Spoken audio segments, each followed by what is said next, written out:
Welcome to Glacier Peaks RV Park in Kalispell, Montana. 85 RV pads, 40 self-storage units, and 20 cabins. This park I bought for $5 million.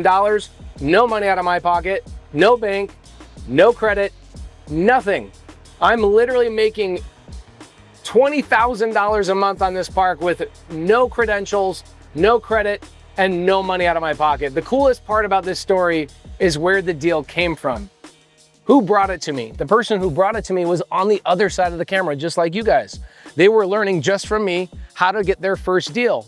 The person we're gonna be meeting today, like I promised, I'm not the only one doing these deals. The people who have learned from me are bringing deals to me. We're making money together. Jordan Reyes learned how to do his first deal on this park. Not only did he make some money up front, significant amount of money up front, he also got ownership in this park. Jordan Reyes today, just a mere months later, has now got 7 or 8 RV parks. He's bought businesses with creative finance. This guy has scaled like crazy. He was just like you, had never done a deal and definitely did not know what creative finance was until he watched a training video just like this. So let's go meet Jordan Reyes. All right, guys, so this is something that's super cool about RV parks, is that this is how we make money. We rent this spot right here and all these other spots. We just literally rent gravel. Yeah. Jordan, what do you do for a living? I rent dirt. So this is such a cool asset class is because it's stable, it provides affordable housing. There's some people that live here full time. There's other people that are here just recreationally, but our park is really close to Glacier National Park, so it makes all its money in July and August, basically. This place is like overran, it's so busy. You cannot get a spot here. Our rents triple during those couple of months. We make all of our money during that time. The rest of the year, we're basically just paying the bills. Unlike multifamily where you have tenants that live there full time, our tenants are in and out, right? Yeah. There's no squatters really. And I'd say, I don't know, you probably stop here more than I do, but yeah, I'd say there's probably 5 or 6 tenants that live here full time. Everybody else is in and out. They're here recreational for Glacier or other cool things in Montana. And we don't really have to deal with any riffraff. Unlike big multifamily properties, you've got evictions and vacancies and massive repairs when a tenant leaves. When our tenant leaves, the worst thing we have to do is rake some of the rocks. That's basically it. Yeah. Now, it's also a really unique property because you've got self-storage. Yeah. You've got cabins, you've got dry camping, and then we have RV spots, which is pretty cool. So we've got showers, we've got these cool little cabins. We actually just renovated these.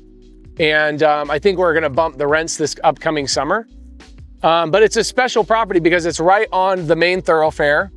And I think the exit strategy here, which I don't think you and I have ever talked about, but I think the exit strategy on this property is in like 5 to 7 years, maybe 10. Somebody's gonna come along and buy this from us just for the land. And we'll probably sell this thing for 10, 11, $12 million just for the land because it's such prime real estate. One of the biggest requests we get every single month is, Pace, will you focus on something other than single family? We want to learn multifamily, RV parks, mobile home parks. Well, we've listened to you and we've built something great. Next week, we have a challenge that's all about RV parks. You can wholesale them. You can wedge into them and get ownership for nothing. You can also build a portfolio based on RV parks like I have all through this challenge. We're gonna go through Monday, Tuesday, Wednesday, and Thursday, a 4-day challenge. Where do I find them? How do I underwrite them? How do I talk to these sellers? How do I get financed on them? And how one RV park can literally allow me to retire from my 9-to-5 job or even get my spouse to retire from their job. Go to thebiggestchallengeever.com. Again, thebiggestchallengeever.com. RSVP for this challenge. RV There Yet is the name of the challenge. RV Parks is the focus. Go to thebiggestchallengeever.com. Come join us, finding, negotiating, underwriting, and getting an RV park so that you or your spouse can retire from that crappy 9-to-5 job and you can tell your boss to kiss your ass. All right, so we're gonna go into the office and talk to the team. Come on with us.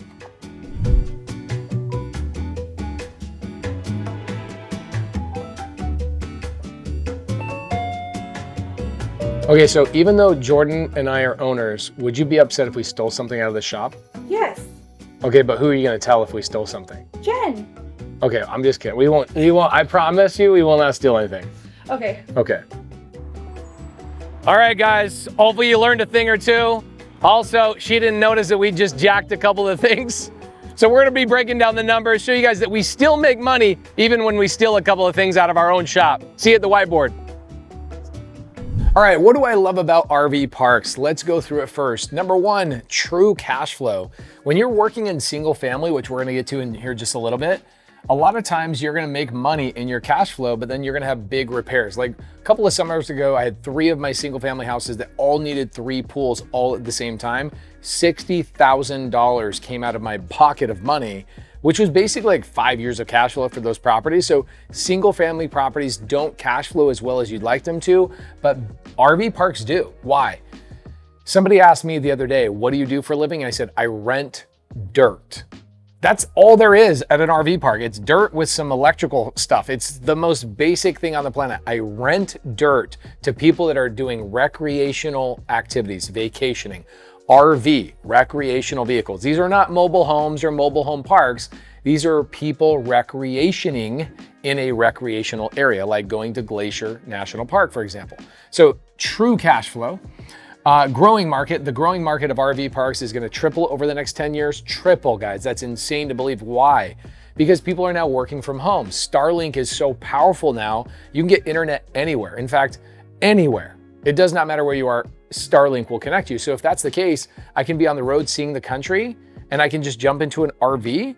That's crazy. In fact, I'm buying an RV today on Creative Finance too. Okay, one and done. What I like about these asset types is they're one and done, which means the average RV park, I make $13,000 in my pocket. So if you're somebody looking at this going, I could literally retire on 13 grand a month. You only need one RV park. I'm buying 4 a year. I have students like Michelle and Patrick that bought 17 last year. So you can buy one and be done, or you can be somebody who goes, I want to build an empire of RV parks. Another thing I love about RV parks, this is the bonus one, is that most of the people that own them are retiring right now. There's what we call a silver tsunami of these businesses, and RV parks are massively not being able to be sold because these older people are like, I don't know who's going to buy my RV park and I don't know what to do. Okay. Low or no management. The people that manage my RV parks live on site. Okay. They live on site. I don't have to deal with it. And my people that are managing the RV parks don't even know really what I look like or who I am, which is nice. Okay. Location does all the sales. As long as you get a good RV location, you're going to get a ton of sales and you don't really have to do much beyond that. I don't have any tenants and there are no landlord laws. Pretty awesome. Okay, so check this out. That property, that is Glacier Peaks. We just visited this property and Glacier Peaks came from a seller named Eric, okay? Eric was brought to me by a student of mine, Jordan Reyes, who you guys have already seen. Jordan Reyes goes and bird dogs this deal to me, and Jordan Reyes brings this deal to me and makes $90,000 just bringing this deal to me. Now, Jordan went and brought other deals to other students. That's what's beautiful about our SubTo community, is that we do deals with each other.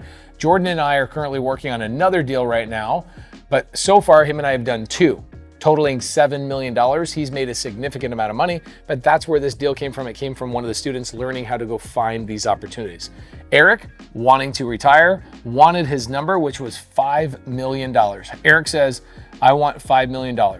He lists this property on the market through a broker. That broker was not able to sell that property because Eric wanted a very specific number. This broker did not know creative finance. Guys, this is what's so cool about being part of the SubTo community, is that you will learn creative finance. This broker has been a broker for 15 years and did not know the things that I teach in the creative finance world. So after 15 years, he still didn't know he could get that number. They kept lowering the price, lowering the price, lowering the price, went all the way down to $4.3 million, and they still could not sell the property. We came along and I said, I won't pay 4.3, I'll pay 5 million, but I need to be no money out of my pocket. I need a low interest rate and I need to avoid banks. Eric let me do seller finance on this park, and then he sold another park to me about 4 months later, about a mile down the road. Let me show it to you real fast. So check this out. So I own Glacier Peaks. This is the park that you guys went to with me. I own Glacier Peaks, all the storage facilities on the right, all the cabins. I bought all of this from Eric for $5 million. A couple of months later, I bought this RV park from Eric on SubTo. So I took over the payments on this one. So I have a payment that I took over here. And then what's fun is that Eric is in the process of now selling another RV park to me a year later. Like, this is the coolest thing about this business is these sellers, as they retire, just want to start saying, hey, just take over all my assets. I'll give you really good structure. Just make a monthly payment to me, okay? So he wanted to avoid capital gains tax, and then he wanted to make money on his money, meaning Eric says, give me the $5 million in payment form, but I want 4% interest. So Eric is making 4% interest on his $5 million and avoiding capital gains tax. This is the most powerful thing. I'm giving the seller, Eric, exactly what he wants. I'm not lowball cash offering people and wasting their time and wasting my time. I'm giving the seller exactly what they need to retire. And in return, he's giving me exactly what I need to be $0 out of pocket to go take over a property. This property, I believe, is closer to $22,000 in net income on this one property. This one property. In fact, hell, come here, let me show you something. If we go to Chase right now, I will pull up my bank account on this, and I will show you how much money is sitting in my account on this one property. Right here, Montana, let's see, just that one asset has $190,000 sitting in that one asset. You tell me that that's not the life you want. Guys, creative finance will absolutely change your life